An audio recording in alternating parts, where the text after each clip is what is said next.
my favorite. You don't have to understand the lingo to know that this, upside down 300 feet above the ground, is pretty amazing. And as awe-inspiring as it may look from the ground, it's just as awe-inspiring to the pilot in the cockpit. All of that mechanical engineering, aerospace engineering that goes into making this airplane fly, that technology, the fact that they can put that into an airplane that can go, 1.6 Mach, pull 9 Gs, and drop bombs is super awesome. Major Kristen Wolf, call sign Bayo, is the pilot and commander for the F-35A Lightning II demo team. Her job is to show off just how incredible her plane is to the entire world. And it's the latest and greatest technology inside of it. The Lightning II is the world's most advanced fighter jet, and Bayo Wolf and her team are happy to finally get to show it off in front of the hometown crowd. This is obviously our home base. We've been here since 2019. We started practicing, skipped the 2020 air show, so we're really excited just to get everybody out, especially the local community, onto the base just to see this airplane, the Thunderbirds, and it's going to be a huge lineup that weekend. So we're really excited to put on a show. And what you'll see in the air won't just be some simple air show tricks. Bayo puts the jet to the test each and every time she gets inside. It is pretty aggressive flying. You're max performing the airplane, so a lot of Gs, a lot of strenuous maneuvers. Proving her plane is more than ready to take on any enemy. We don't modify the airplanes, paint them, take out any sensors, anything. Like this airplane could go to war tomorrow with bombs in it, and some of them have come back from war. We fly them in demos, so it's pretty important to share that combat capability. Showing off the might of our military and inspiring the next generation of airmen and women, just one of the many goals of the demo team and the Warriors over the Wasatch Air Show. Gives people outside of the fence the opportunity to come on the base and see what their neighbors do, see what goes on here at the base. It's not just about flying the aircraft, but it's about maintaining them and all the multiple things that they do here at Hill. That's why it's called an open house. It's really to invite those people in and say, look, here's what we do. We do this because we protect our country each and every day, and this is how we do that. And it just so happens that protecting our country, 40,000 pounds of thrust, we're riding down the runway and then racing around 300 feet off the ground. Also puts on quite a show. It's like flying a roller coaster. It's awesome.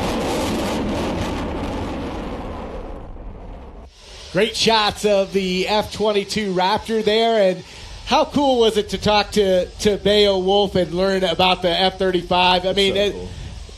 It's so cool. I mean, right? How cool is our job? the people we get to meet, the pilot for the Thunderbirds, Primo and Kristen and Bayo Wolf, and it's just such a privilege to be out here and sitting right here with all of this noise and smoke happening behind us, and I gotta, all these people out here on the tarmac out here watching this show. It's really an incredible experience. Yeah, so lots more to come. You see the A-10. That's not the A-10, but the A-10 is supposed to come up. F-22 is coming up. The F-35 is going to come up later on this afternoon. The Thunderbirds, the headline act here at the Warriors over the Wasatch Air Show, scheduled for a 3:30 p.m. start, so we hope you can make your way out here. You can watch all day here, of course, on the KSL5 TV app and the Hill Air Force Base Facebook page. We're going to send it back out to the Air Boss so you can learn more about all these incredible acts that are in the air. When you are legal to solo, he soloed in his grandfather's 1928 Travel Air 4000 biplane. To date, this pilot has flown over 85 different types of aircraft, from the Piper Cub to the mighty B-29 bomber. He's a flight instructor, 5,000 hours, residing in Siloam Springs, Arkansas.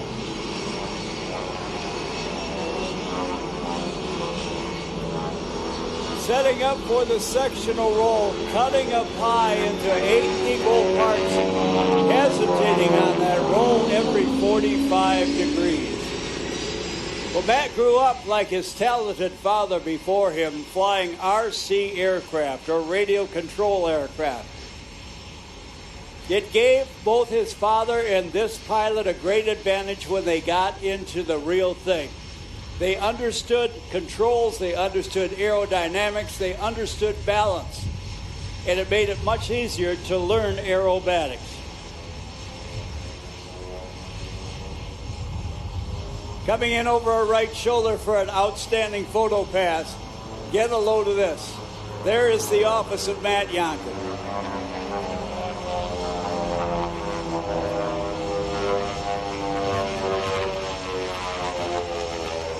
This particular model aircraft came off the assembly line at the Beechcraft Corporation in Wichita, Kansas in 1943, the wartime years. It was bought new by the United States Army Air Corps. It spent the duration of the war as a navigational trainer. It was based at Ellington Field in Houston, Texas.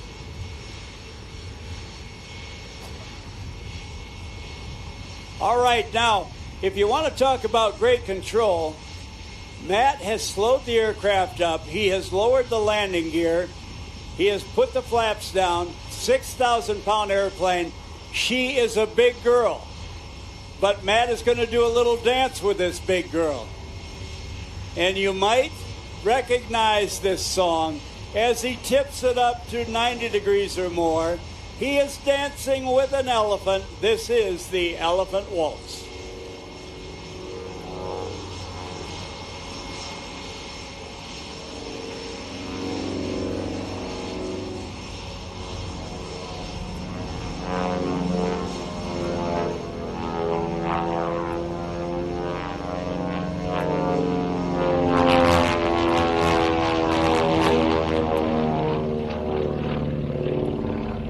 That is showmanship and total control.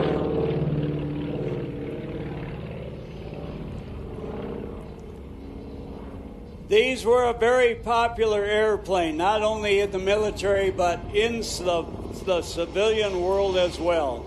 For many years, aircraft like this, the Beech 18, crisscrossed the country at all hours of the night. They carried airmail, they carried freight, they carried film, they carried car parts, and other boxes and bags throughout all weather conditions.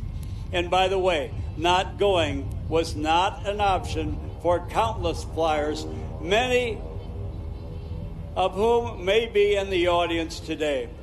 Matt would like to dedicate this performance to our active duty military members, veterans, and to all of the salty old pilots who cut their teeth on these fantastic airplanes. Now, minimum speed, gear down, flaps down, just above the stall, and that's when the wings will no longer support the aircraft in the air. It is a balancing act.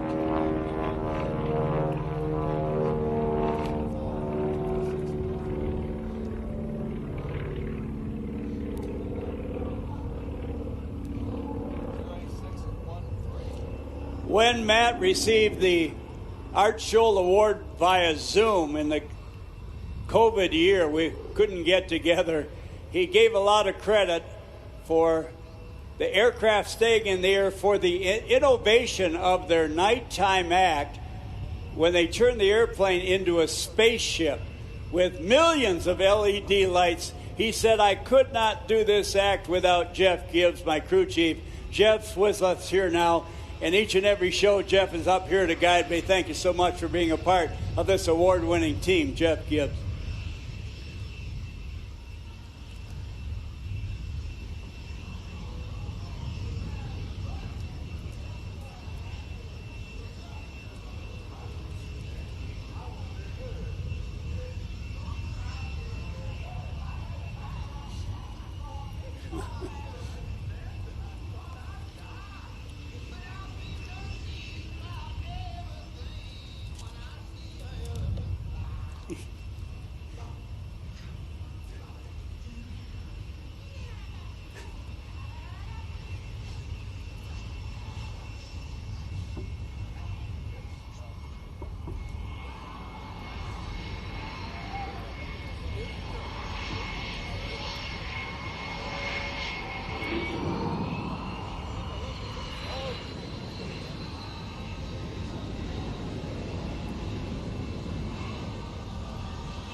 Ah, yes, a little fun with music. As if I see an elephant fly, that's the theme song for this 1943 6,000-pound machine having a little fun on the landing and rollout.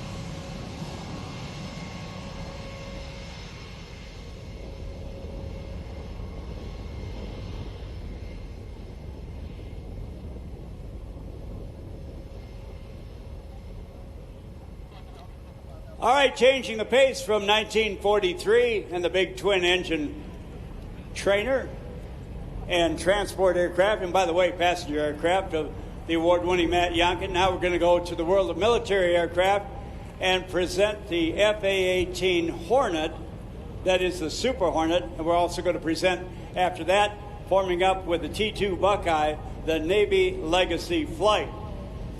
So we'll get ready to change the pace, as variety is the key to every air show. We want to entertain you the best way possible. So those aircraft getting into position. If you want to take a little break, if you have to go to the facility, it'll be a few minutes. And again, stay comfortable, stay hydrated. Suntan, sunblocker, suntan lotion, and lip protection. I worry about you so much.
Very soon you'll hear the aircraft taking off. First aircraft taking off will be the Navy T-2 Buckeye aircraft. It will be going out to hold to be ready for the second portion of the flying routine. That is the legacy portion. So you'll see it red and white out on the runway low and to your left. And then the FA-18 will start its routine right after the T-2 Buckeye has cleared the area.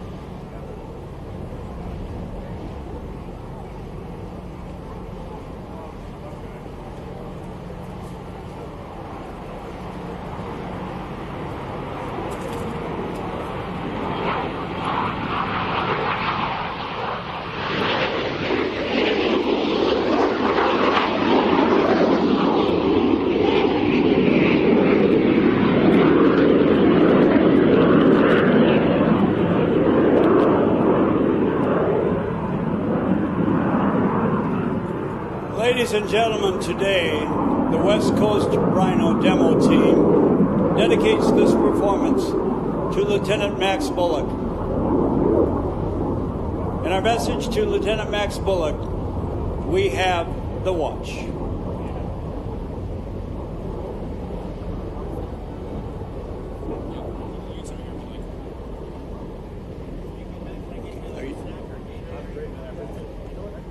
On behalf of the United States Navy, Naval Air Station Lemoore, and Commander Strike Fighter Wing Pacific, and Commanding Officer of Strike Fighter Squadron 122, we are proud to present the West Coast FA-18 Super Hornet flight demonstration. Intended to replace the retired F-14 Tomcat and the aging Legacy Hornets, the Boeing-built FA-18 Super Hornet is the Navy's frontline tactical aircraft. Known as the Rhino, the Super Hornet builds on the combat-proven design of the original Hornet with improvements such as a 30% larger surface area, larger payload, longer range capability, and increased weapons lethality. The aircraft performing for you today is the F model, which incorporates a two-place cockpit to accomplish the assigned missions. Our pilots today are Lieutenant Ryan Thurman, call sign James from Seattle, Washington. He's an old buddy. And Weapons System Officer Lieutenant Thomas Yu, call sign Hoods from Bellevue, Washington. He's been my reel here for the last 2 days. All right, those are your crew members. We'll call them Huds and G's if you don't mind. That's their call sign. That's what they prefer.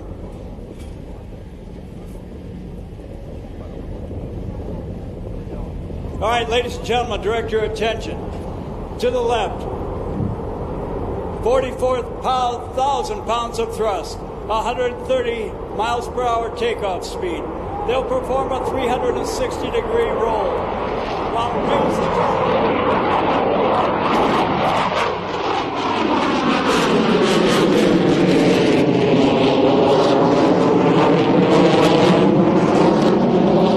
demonstrating to you what they call the dirty roll, demonstrating the superior power and maneuverability of the Rhino. Now, after climbing through 4,000 feet, the air crew will perform a one-half Cuban 8 maneuver, or a half loop. They'll roll upright and demonstrate the Super Hornet's incredible pitch authority by fully squatting the jet and stopping its descent in an instant. What does a squat mean? Well, watch.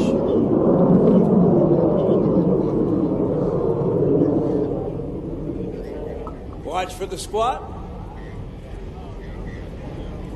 There it is right there. The Super Hornet is unique in its ability to operate at slow speeds and high angles of attack. The superior flight control computers allow the pilot to position the aircraft.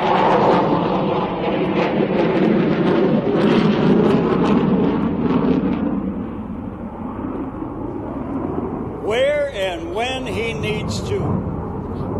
Observe now how the aircraft rotates 180 degrees while in a nearly flat attitude, aptly named the flat pirouette.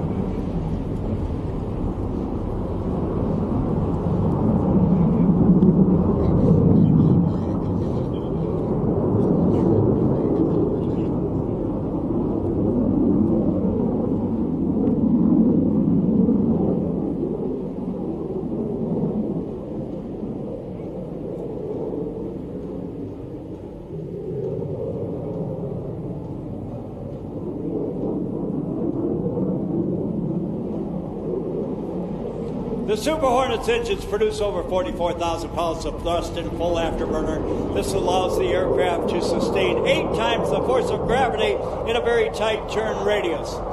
Whether in a dogfight or avoiding surface-to-air missiles, the ability of the Super Hornet to turn in a very tight space gives it a tremendous tactical advantage.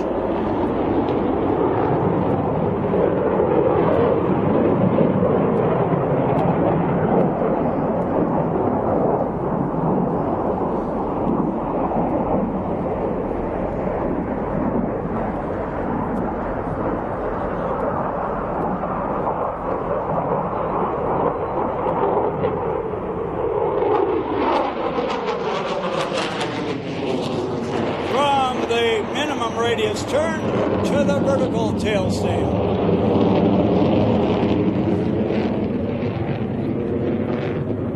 All right, Jeeves and Huds now setting up for the high-speed pass to an idle vertical climb. During this maneuver, the aircraft will approach at nearly Mach 1, demonstrating the use of speed to surprise the enemy. You may notice the white vapor coming out of the jet, indicating that it is close to the speed of sound. Keep in mind, the speed that they are flying is nearly only one-half of the aircraft's maximum speed. I direct your attention to the right as the Super Hornet approaches, accelerating towards the speed of sound. Okay.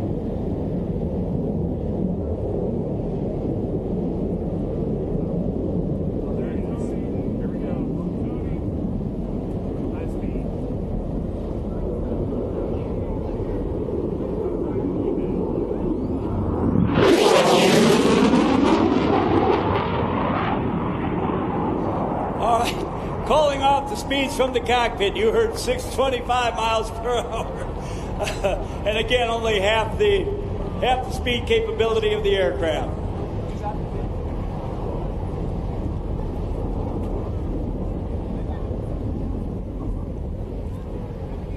Pilots now pull the aircraft into the vertical and quickly point the jet back to the earth to Orientate for the next maneuver, the slow down. Vertical pirouette. Easy for you to say. Entering the maneuver at 350 miles per hour. They'll pull the jet to the vertical, roll the canopy towards the crowd, selecting full afterburner.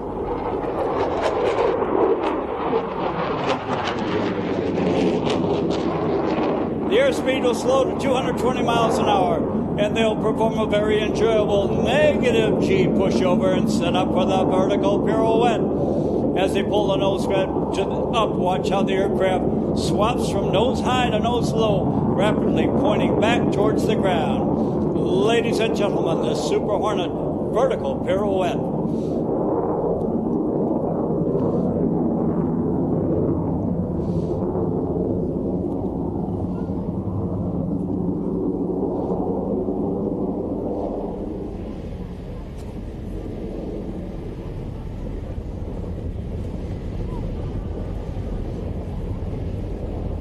Now the aircraft will be setting up for my favorite maneuver. It's called the square loop or the box in the sky. Selecting afterburner as the jet approaches Air Show Center. They will reposition the nose 4 times while flying a square box through the sky.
Maneuver is an air crew favorite. As the Rhino approaches from your right, they will accelerate the aircraft to 450 miles per hour at an altitude of 500 feet, approaching show center. They'll roll the aircraft inverted, reduce power to idle, and hold level attitude.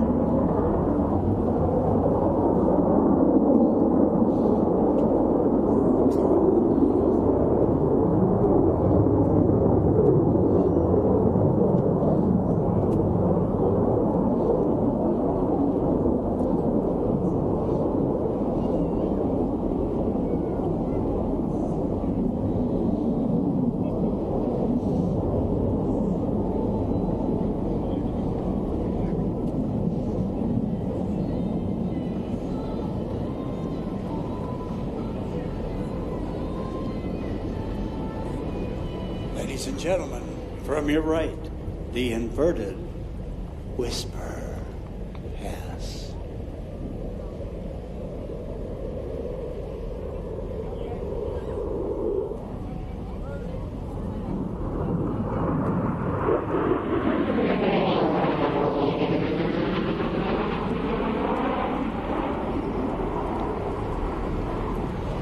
Lieutenants Jeeves and Hud's now setting up for the high Alpha Pass. This maneuver will showcase the incredible slow speed handling characteristics of the Super Hornet. Sometimes the aircraft with the ability to fly the slowest will have the advantage in air-to-air combat, as the potential adversary may be forced to fly in front of the fighter, thus becoming defensive. Few other aircraft in the world would attempt this maneuver at this slow speed and nose-high attitude. The 40,000-pound FA-18 Hornet remains completely controllable at less than 100 miles per hour with the 2 digital flight control computers aiding the aircrew. From your left, we'll go to the cockpit for the Super Hornet High Alpha Pass.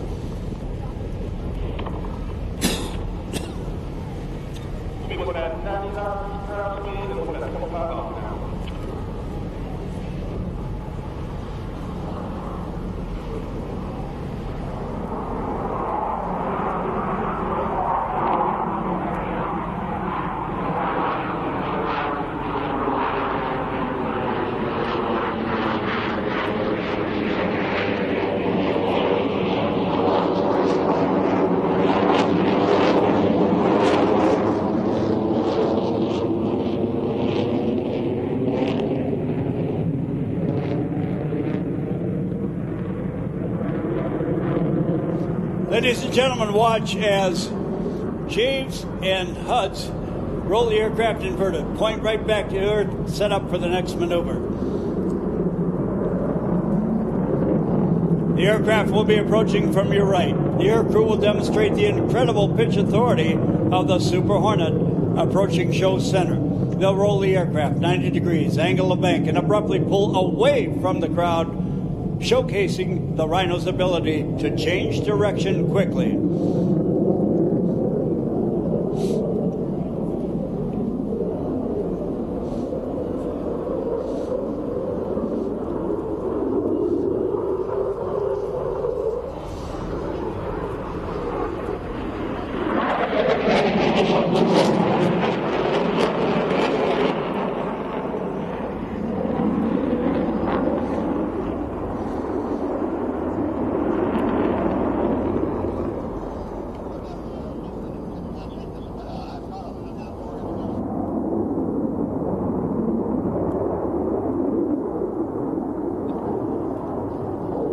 Now setting up for the touch-and-go landing. As they circle the land, they'll ensure that the gear locks in the down position.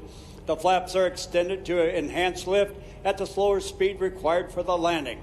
Once lined up with the runway or in the groove, they'll slow to on-speed angle of attack, which is how Navy tailhook aircraft determine their landing speed. This on-speed AOA correctly positions the aircraft's hook to engage a wire aboard a nuclear aircraft carrier at sea.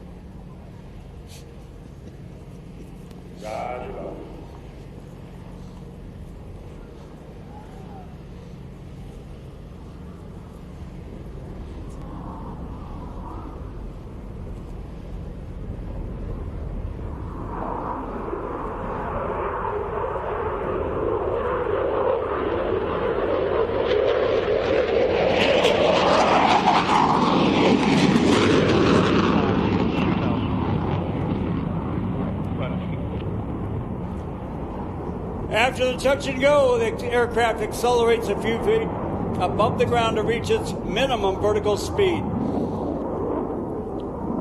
Whether to quickly climb out of a forward deployed airbase or expeditiously get altitude out of surface to air missile range, you'll pull back on the controls, stick the aircraft nearly to the vertical position.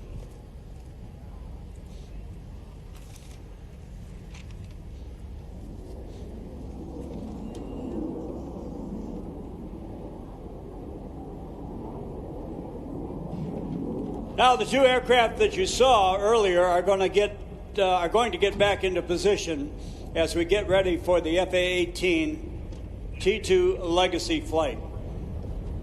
As America progresses through the 21st century, it becomes increasingly important that we reflect on our nation's proud history, people, events, and technological advances, which have made our country great.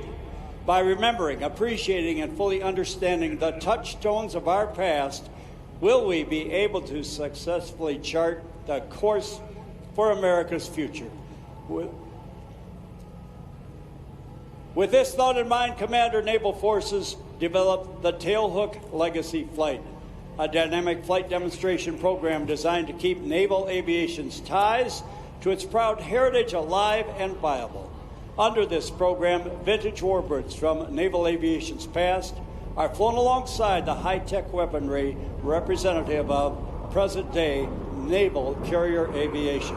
Through these unique formation flight demonstrations, we hope to provide inspiration for the men and women who currently serve, attracting the best and brightest of the next generation of young Americans to join the future ranks of naval aviation.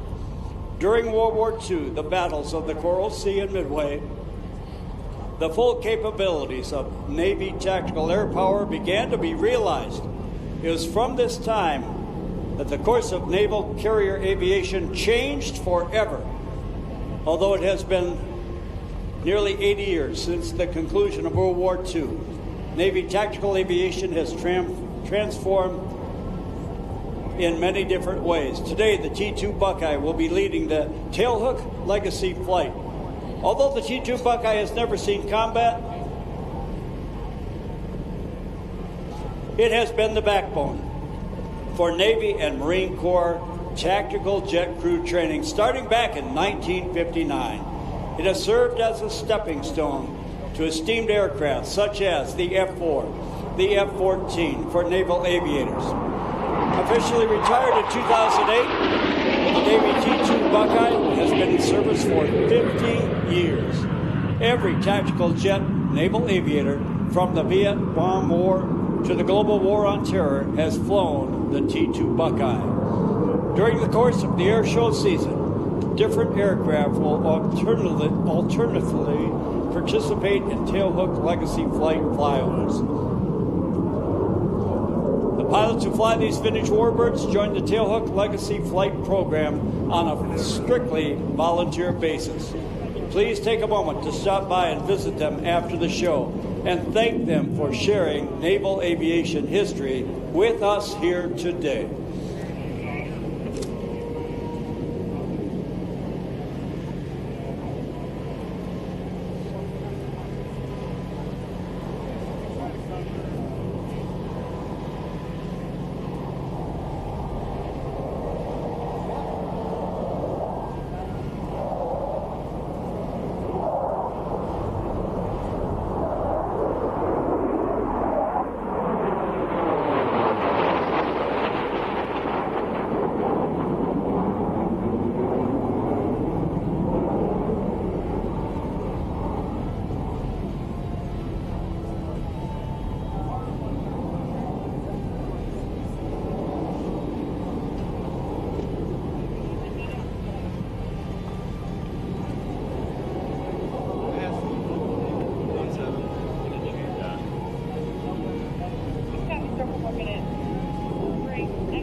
We invite you now to turn around and look up as the Legacy flight passes directly overhead for the split break.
Now recovering aircraft that are going to be coming back here And by the way, you'll see that some of our performers, I would say mostly the civilians, may not be landing here after their performance, either going to make it back home or try to get towards home or position over to the Ogden Airport for an early morning departure, getting back to their home bases or their next air show destination. So, number of aircraft in the air, some of which have to land, others getting ready to take off, others taxiing out, heading for another location.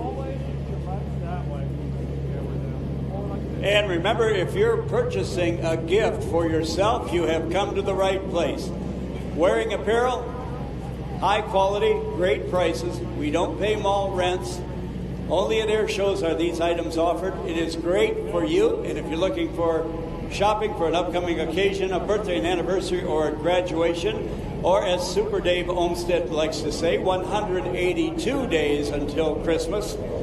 Not so early Christmas shopping, just as Dave said, remember where you put it. Over the top once again.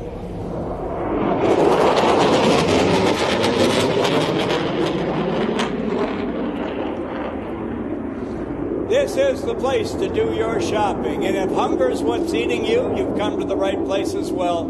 Your favorite air show food item is here. Your favorite beverage is here. The T2 Buckeye is landing and rolling out. Brad Worson's ready to take off. The FA-18 is ready to come in and land. We have a busy sky. And while we're doing all that, if you have to make a run to the facilities, you can do that now and get back quickly for the next bit of variety.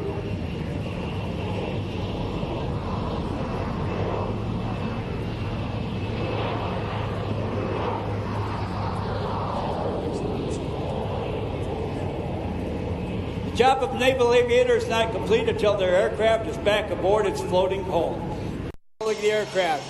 He's looking out the left and right side of the canopy at the horizon to maintain an angle that he is trying to desire from straight up. Now straight down after a series of rolls.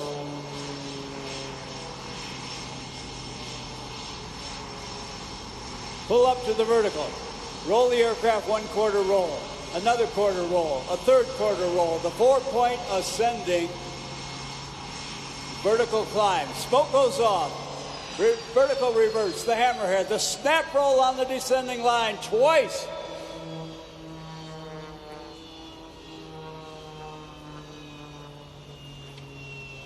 All right, pulling back on the stick to it, grueling 6 times the force of gravity at least.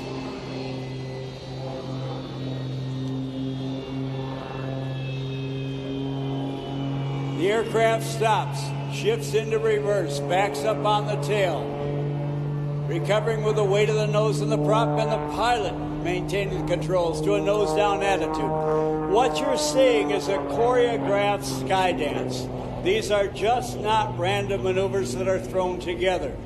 They are rehearsed, they are practiced to be able, without a break, to do the turnarounds in the stage area, to do the maneuvers in the stage area, but to have the altitude and the speed to do the next maneuver.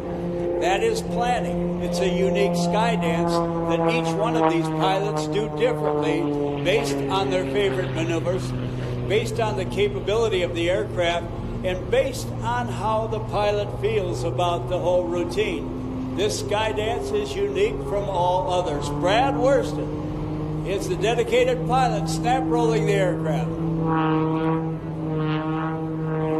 Multiple snap roll. The British call that maneuver the flick roll. It takes about as long to get around as snapping your finger.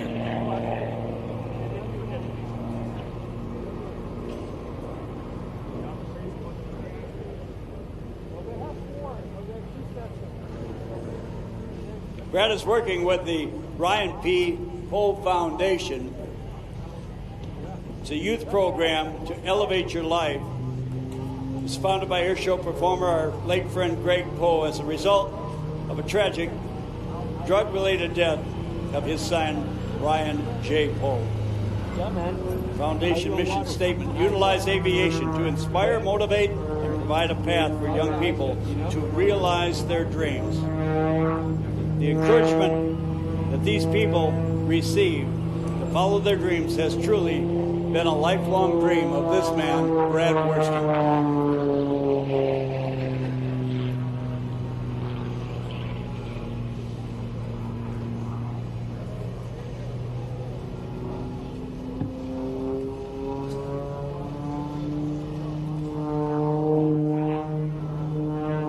Some of the maneuvers are gyroscopic maneuvers.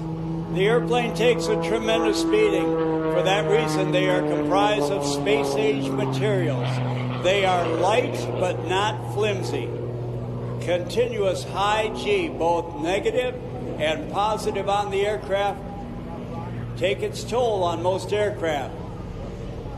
But with space-age materials, as Brad does a little dance on the rudder, spins it off on top, smoke deliberately off, looking back for his line.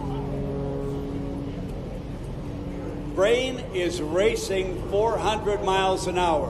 Where am I? What position am I in? Where do I need to go next? This comes after many, many lonely hours of rehearsal, usually with a ground crew member on the ground and a camera. Half roll, then gyroscopic turnaround, then force the airplane to fly. It does not want to fly, it wants to mush. You can see the smoke billowing up behind the aircraft. Brad right there got some buffeting in the cockpit because the wing is telling him, I can't fly. You're forcing me to do something I don't want to do. All right, Dynamite and Danny is on discreet. Brad, are you on discreet?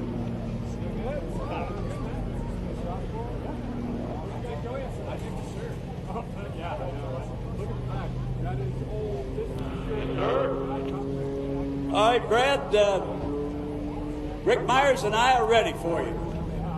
I got one more maneuver here. We're going to do what I call a slider. All right, from the ground level, we'll watch for him to gain altitude, put the airplane on its side, and gain altitude while sliding from right to left. Then rolling the aircraft off the top at minimum speed. Then descending for 2 lengths of the airplane, and then looking down at the pyro field below him. Rick Myers. All right, Rick. It's pyrotechnic crew, firewalkers. The guys out there on the field, I think they shouldn't be there at this time. Well, we always get intruders, but be nice to them. They have, let's say they have made their presence known earlier today, Brett. Well, we're going to check this out. Be careful. Hey, when are you going to start flying low? I haven't seen you down yet here. Well, that's Rick Myers on the ground. It's like a matador waving the red flag. Oh, wait, Brad Thurston laid down a bomb. Wait, who's bombing who? Oh, really? What do you got for me, buddy? All right, let's do this.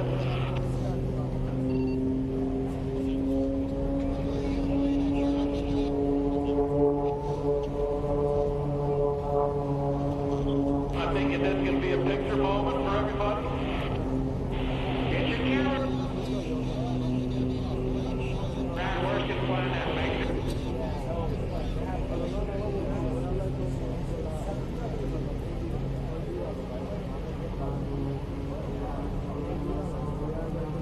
Let's do it. Hop fast.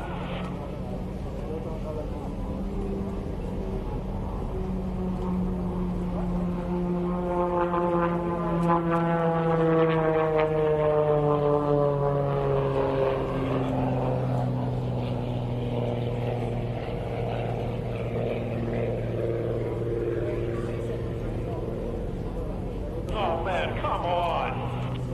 That wasn't good enough for you?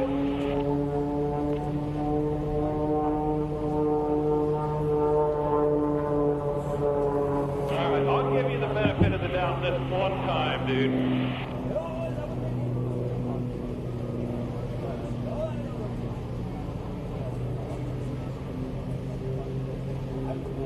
One of my favorite words. Ladies and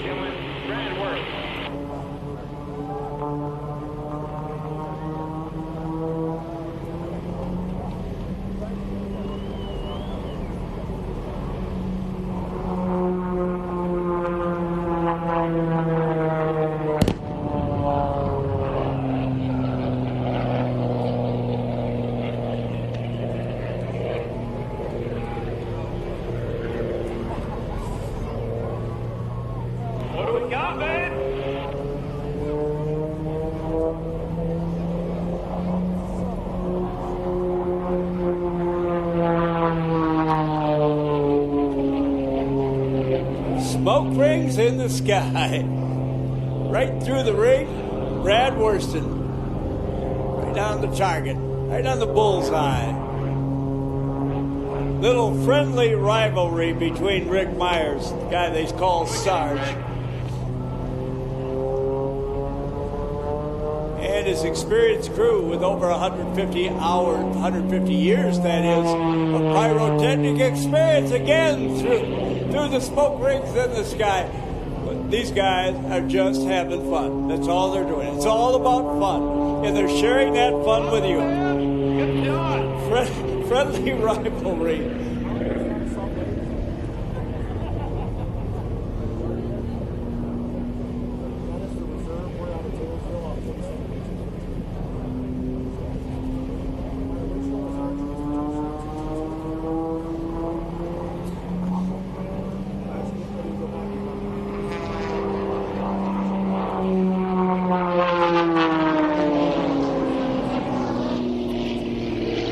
With a knife edge pass, laying the aircraft on the fuselage, one wing up, one wing down, spoiling the lift of those wings, lying on the fuselage in a ballistic pattern, much like a bullet does.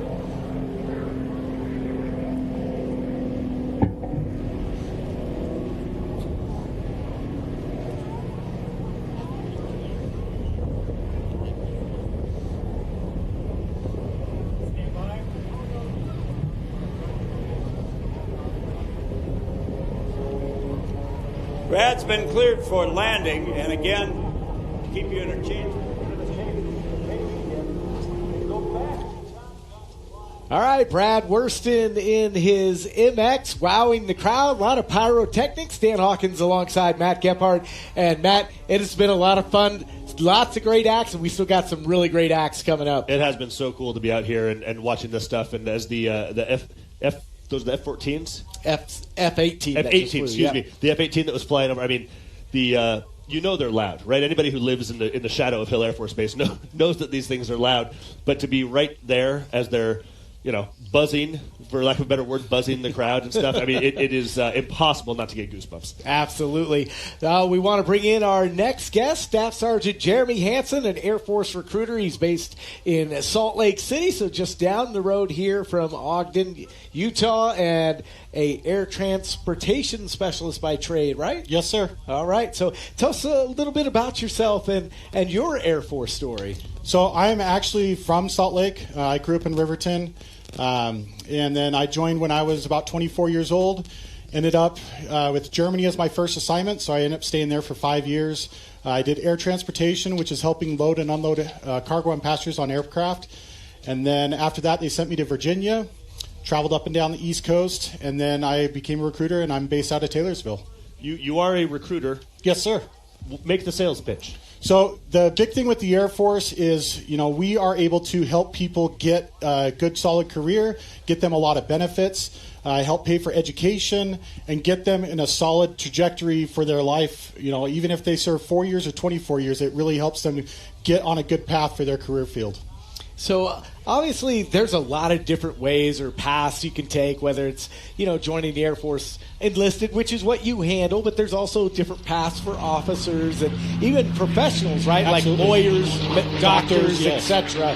Can you just kind of maybe just give a broad overview of maybe kind of the different paths that people can take and then maybe focus in specifically on enlistment specifically? Yeah, absolutely. So yeah, we have two major aspects three aspects of the Air Force. We have enlisted, we have officer, and we have civilian. For enlisted, it really just requires a high school education. And then for officer, you have to have a bachelor's degree. That's the bare minimum. It still takes a lot to get it from there. And then our civilian force, we wouldn't be anywhere without them because they stay afterwards where we are constantly moving from one base to another. So they kind of help with continuity and making sure we have everything going throughout our bases and everything. You mentioned that there's lots of different jobs. I mean, really almost every civilian job in some aspect it becomes a part of the Air Force, and so much of the Air Force is civilian. But I would imagine in your recruiting role, you get a lot of people. We interviewed what a great job we have. We've been interviewing fighter pilots all morning, right? For every one of them, there's 15, 20, 30 men and women on the tarmac. I would imagine people who walk into your office and say, or to a certain extent say, I want to fly. That is the minority, not the majority. Yeah, only 4% of the Air Force actually flies. The other 96% stay on the ground to support them from various roles of aircraft mechanics to the cyber people to medical to our personnelists and our finance people. Everyone has a position, and we need to have all those positions to make sure we're able to support our air mission. You're one of the major employers here in Utah. It's funny, every time I in my civilian job go out and I conduct interviews, I meet people every day who work on the air. Oh, do you know so and so? Do you know so and so? No, I mean it's like Utah's like third largest city or something Absolutely. like that. I mean it's a major thing up here. It is a major operation. It's a major mission. Yeah, I mean, we have, I believe, 300-some-odd thousand people in the Air Force for active duty alone. We also have our reserve counterparts and our Air National Guard counterparts that work part-time, and then our civilian force. So we have a very large amount of people, and we get at that a lot. People ask us, oh, hey, do you know so-and-so? And, there's probably several, tens of thousands of people stationed at Hill Air Force Base, and it's hard to know them all. So true story. Yeah. I got recruited out of a small high school in Iowa. 3 of my classmates joined the Air Force alongside with me. My recruiter was actually security forces. He was a staff sergeant. Fast forward 10 years, I'm stationed at Osan, Korea. And who's the Master Sergeant Flight Chief that I work for in the same cop squadron? My recruiter. True story. I'm not making That's that up. awesome. Is it Dan? Is it a brotherhood? I mean, I imagine in the military, and you see the movies, right? It's a brotherhood, the sisterhood within a unit, within a barracks, what have you. But one thing about the military is it breaks up, right? It's you'll be in my neighbor was in Salt Lake City for 2.5 years working here at Hill Air Force Base, and now he's in Mississippi. And it's but everyone is working towards the same mission of national security. Talk about the brotherhood, both of you. The brotherhood, the sisterhood of being in the armed forces. Well, I think a big part of it is everyone has gone through the same thing you have. All the enlisted force has gone through basic training. They've gone through that experience. For our officers, they've gone through field training or the academy or OTS, officer training school. So everyone has that foundation that we can fall on. And then as well, everybody's gone through similar experiences. We've gone through a move through the military. We've gone through our tech school training. We've gone through all these experiences and had to deal with the same things. So it absolutely helps pull us together. And when I moved from Germany, I did a cross-country trip, and I just found a bunch of friends that had been stationed all across the U.S. and was able to stay at their places overnight, as I'm doing that trip. And I didn't have to use hotels, and I was able to catch up with a bunch of people. Well, there's a recruitment tool right there. Save money on VRBOs. Absolutely. The P-51 Mustang, Korean War-era plane, wowing the crowd here at the Warriors over the Wasatch. We're here with Staff Sergeant Jeremy Hansen, an Air Force recruiter based in Salt Lake City, almost near the end of his recruiter tour, about to go back to the operational Air Force as an air transportation specialist. But Jeremy, we talked about, and we touched on it, some of those benefits that you talked about, but what are some of the things that an Air Force career can provide men and women who enlist? Absolutely. So one of the big things with enlisting is we have the Community College of the Air Force. And that actually has a degree plan tied to every single career field in the Air Force. So that is something that, you come in, you get college credit just for learning how to do your job. And then, you end up only being usually about 5 classes away from earning your associate's degree. And you're able to use tuition assistance to pay for all that. So you're not having to pay any out-of-pocket expenses. I ended up racking up $20,000 in student loans before I joined the Air Force because I made the mistake of going to a college, and paying for that out of my own pocket. So that was one of the really big things. And then, we get 30 days of vacation that is paid every year that you're able to use for traveling and, things like that. And that allowed me to really go tour through Europe, tour through the East Coast, and then come home for any of those events that we had going on, weddings and, things like that. Staff Sergeant, there's a theme that I've noticed this morning as we've interviewed fighter pilots. They remember being 5, 6, 7, 8, 9 years old and attending an event like this. Is this a recruitment tool? Is this productive recruitment tool? Are you getting people Absolutely. signing up as they walk off the base today? So for the most part, we don't actually sign people up here. We're going to talk about those benefits. We're going to plant that seed, and then if they have that interest, they can definitely reach out. We have areas where they can put their information in.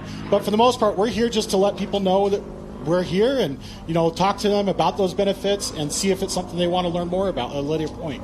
I wanted to go back to one of those benefits because Sergeant Zuniga actually brought it up yesterday, and I think it's a great point. You talked about the education benefits and the GI Bill, but it's actually something like with tuition assistance, it's one of those benefits that you can actually transfer to members of your family. Absolutely.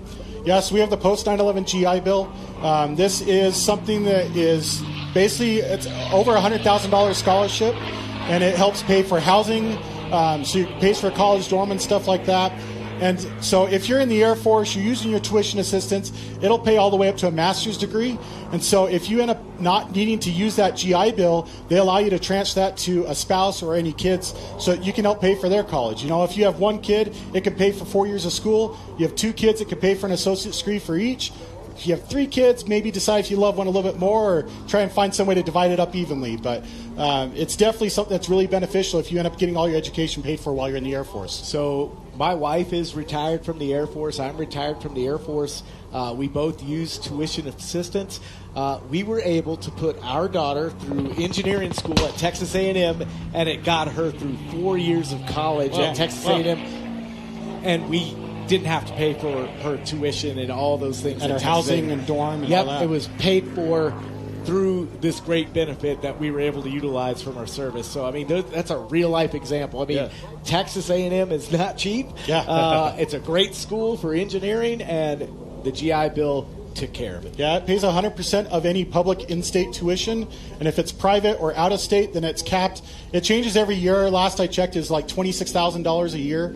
So it ends up being well over $100,000 scholarship. Plus, you get your housing, you get a book stipend, to help pay for those books since those are super expensive. And it's definitely something that's really beneficial. Can anybody do it? Do I have to be? I'm supposed to be a pilot. I have to be a certain height and a certain weight. But anything? Can anybody who's watching right now? No. I would work in the Air Force. I'm 41 and overweight. Is there a job for me? So there is a cutoff of 39 to be able to join the actual military aspect of the Air Force. We do have the civilian service that can hire at any point. And then there is height and weight requirements. There's medical requirements. If you're having a lot of medical issues, then that's something that we have a hard time dealing with the military side because you have to be able to deploy and things like that. But if you're curious on whether you're qualified without any commitment aspect of it, you're able to reach out to any recruiting office and they can run through that pre-qualification and find out if there's anything major that prevent you from joining the Air Force. And there are a lot of things that people think are disqualifying that are either waiverable or are no longer an issue, like pre-service drug use. I know that's a really common thing that a lot of people think they aren't able to join if they've done that, and that is something that we're able to work around. Yeah, beautiful shots there from our 2nd Audiovisual Squadron crew of the P-51 Mustang. And Sergeant Hansen, obviously we've talked a lot about enlistment, but I wanted to just touch on Air Force Special Warfare because you actually have a program where people interested in those career fields can be physically developed before they actually ever join the Air Force and go to BMT. Can you just maybe touch on that? Yeah, so with our Special Warfare program, it is a very difficult program. That we are trying to get the elite. And so to try and prevent people from not being physically or mentally capable of going through those technical training programs, we have this program called Development, where we're going to work with you before you leave for basic training and help get you mentally and physically prepared to be able to go into those training pipelines and minimize the chances that you're not going to make it through. And we actually have a developer in our local area. He came into the Air Force under Tactical Air Control Party, TACP, cross-trained over to combat control, and served for 26 years. And he works along with our Special Warfare recruiter to make sure that you are as capable as possible, that they're really confident you're going to be able to succeed through your training and prepare you all before you even leave for basic training. Is this a 24/7? If I'm a member of the Air Force, is it a 24/7 gig? it's 24/7 in the aspect that you have to be available for duty at that point, but you're really just working your shifts. You're going to be coming in 7 to 4, or maybe you do some swing shifts or some night shifts, but really you're working 5 days a week, 40 to 45-hour weeks, and your time off is your own. When you are done with work, you're able to go back to your room, you can sit there and play Xbox, or you can go out and travel. I chose the latter when I was in Germany, and I hit all the countries bordering Germany, plus Italy, Ireland, and Sweden. And most of that was on my time off, my weekends. I used my vacation time to come home. Let me give you another fun fact. The Air Force, believe it or not, has a gaming community. The Air Force gaming team, and they actually just competed in the DoD Armed Forces Esports Championships. I mean, there's a lot of cool things about the Air Force that really would appeal to our younger folks. Yeah, we have the esports, we have regular sports, and all of it is really, we have various levels of it. So we have, different squadron units where it's really low level, and then we have base level units, and we have Air Force level units where they're playing against other branches. So really, if you're really good, you can work your way up to those other levels. But yeah, it's definitely something that we have it for all aspects. So not all work and no play. No, that's right. Well, to that end, though, are you a family man, sir? Yes. I have a wife, 2 dogs right now. We're working on kids. Congratulations. Good luck. What's it like having a family? So having a family, it can be a little difficult at times. Here I am on a Sunday when normally I'm at home and with the family. Tell us about it. Yeah, exactly. But having that 30 days of vacation, having your guaranteed paycheck, having a housing allowance that helps pay for housing, especially in this difficult housing market, all those things really make it beneficial. And then not to forget about our medical. The health insurance for the Air Force is free. We don't pay any dime into it. We don't pay for prescriptions. We don't pay co-pays, deductibles. All that is covered, and we don't have to worry about anything. If we end up having a kid, we don't have to worry about any hospital bills from it. Does it take a certain amount of courage to do this job? I think there's a lot more courage stepping up than it is to actually go through it. It's really hard to get that confidence to go and talk to a recruiter, to pick up that phone call, to go onto the website, put in your information. And it is, really stressful to think about going to basic training or officer training school or things like that. But once you get there, these programs are designed to help people succeed. We aren't there to try and fail people out of these programs. We want them to succeed. And so as you're going through your training, everything there is to help push you forward, not hold you back. That is one of the, civilian freeloader here. One of the things that I know most of what I know from the movies, and it is drill sergeants, and I know that's Army, but it is intimidating. Some of what we see in pop culture, but it is also an encouraging atmosphere to go through. I suppose any branch of the military, but your experience with the Air Force? Yeah, so, in basic training, you're going to get yelled at. And the thing that I realized, though, is they're not yelling at you. Yes, it's directed at you, but really they're speaking loud enough so everybody learns that lesson. If you make a mistake, they don't want everybody to keep making that mistake, so they're going to speak loud enough so 60 people can hear and not repeat that same mistake later on. And the first 2 weeks of basic training is the worst because you're making all these mistakes. You don't know what you're supposed to be doing. And so as you learn from those mistakes and stop making them, it gets easier. And you also kind of get used to it. When you first go to high school, it's super overwhelming. By the time you're a senior, you're sitting back and and able to just walk through it. And it's the same thing with basic training. And there's a great series out on YouTube. It was done by the 3rd Audio-Visual Squadron. It's called Basic. And you can actually go watch it on YouTube if you just Google it up, and it will take you from day one all the way through the end of basic training. And it was just shot like 2 years ago, so it's pretty... Some of it was during COVID, so it's really up to date. Yeah. And really gives you a solid picture on what's going on in basic training today. And it actually follows a few people through. Some people make it, some people don't. But you get to see their story and see what happened and get that experience and help prepare you for it. And it was something that didn't exist when I went through. When people walk into your office, are you able to tell that guy, that gal's going to make it? So when people walk into my office, as bad as it sounds, first thing I'm doing is looking them up and down and see, hey, you're probably outside of height and weight standards. And but the majority of people that go through do make it. I mean, like I said, the program's designed to have to get people through. It's very rare that somebody doesn't make it. Most of the time, it's due to pre-existing issues that flare up or medical issues that are found while they're there. It's very rare for somebody to fail out because of not cutting it for the physical aspect of it, or not passing the academic portion, because they're designed to get people through. Yeah, so tons of great information, and there's a lot of different ways that people could reach out, not just physically in the office. Can you talk about some of the ways? So we have airforce.com. That's our official recruiting website. On there, they have, you can throw in your zip code. You can find out a recruiter. They have a chat. They have a 1-800 number, or you can even just go to Google and find on Google Maps. We have all our recruiting offices located on there with phone numbers where you can talk to a direct recruiter. There's a lot of different ways you can reach out to your recruiter or to somebody involved in the recruiting process to be able to start answering some of those questions. All right. Well, we certainly appreciate your time today, and best of luck as you transition back to the operational Air Force. But thanks for what you do for our nation. Thank you. Nice to meet you. Good to meet you. All right. You see the great pictures of Paul Strickland flying, and fun fact, Matt.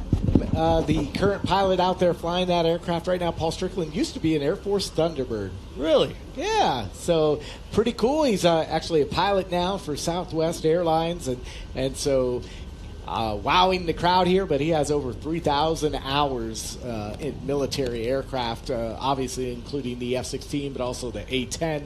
So pretty cool stuff. All right, so next time my Southwest flight catches a couple of G's, I can just assume that it's Mr. Strickland behind the yoke? I was going to say, I had a couple of flights recently that now it all kind of comes together. Yeah, you get off and it's like you were a fighter pilot, weren't you? Well, makes a ton of sense. So you can see the great pictures of the crowd, and look at that crowd. It's still continuing to file in, kind of the same flight path as yesterday as the day went on and we got closer to the Thunderbirds, the headlining act, the little blank spaces that are getting fewer and further between filled up. Yeah, well, there's no bad seat in the house because, unlike a stage show, everything's happening above you. Or I suppose like a stage show, right? There's no bad seat in the house. Everything's happening to your, I suppose what you would call it north, to your above. To your, and it's... I got to tell you, I mean, this is my first air show, and as the F-18s were flying over, Top Gun music playing through the PA system, and it really doesn't do justice to just how noisy these things can be. The whole earth shakes. I mean, it feels like an earthquake. The hair on my arms is still standing up. It's really a cool experience out here. Well, I'm really glad you enjoyed your day with us. I know Dan Spindle's about ready to come on and take your leave, but any parting thoughts before you head out? Thank you to you. Nice to meet you. Thank you to you. Thank you to the Air Force. It's really a cool experience out here. When they asked if I was available to do it, I went, sure, this sounds fun.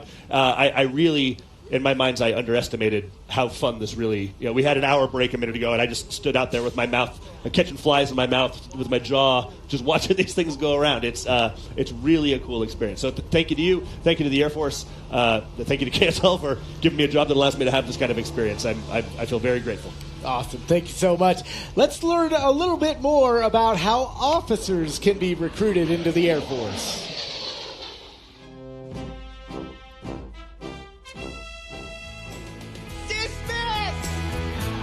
The Gold Bar program is pretty unique because it offers newly commissioned second lieutenants a 1-year special duty purely focused on recruiting for Air Force ROTC. Now the Gold Bars are able to get outside of the university and reach out into the local community that focused on proctoring tests, volunteering, helping on the base, and heading up base events as well. This has allowed us to now utilize Air Force recruiting services to where we can better reach out to the community through local community involvement events, through reaching high schools and universities, and by collaborating to conduct total force recruiting efforts. If you aspire to be something, look out for a mentor, someone who can guide you along the way, and be that visible person for someone in the future.